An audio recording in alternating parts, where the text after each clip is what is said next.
Welcome to Tenor Tech, where I solve the problems you didn't even know you had. You begin by assembling what matters most: contacts, bios, and visuals. Start with a short one-paragraph bio for each spokesperson and a high-resolution headshot. This saves time when reporters ask. Once done, export logos in PNG and SVG and note hex color codes so design stays consistent.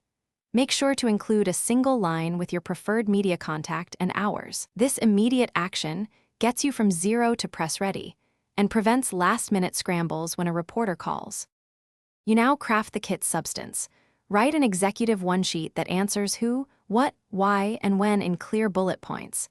Then produce a polished press release and 3 to 5 FAQs that address predictable questions and reduce email back and forth.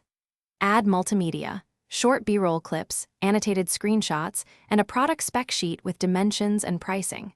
Once organized, link assets logically so reporters can download everything in one session without hunting. You finish by publishing and planning upkeep. Upload a ZIP of all assets and a simple landing page with version notes. This keeps distribution tidy and traceable. Once live, set a schedule to update content quarterly or immediately after major news to avoid stale facts. Make sure to add one troubleshooting contact for download or format problems so reporters reach a real person quickly. If files don't open, advise they try a fresh browser or request the direct ZIP. Thanks for watching. Subscribe to keep your life in tune.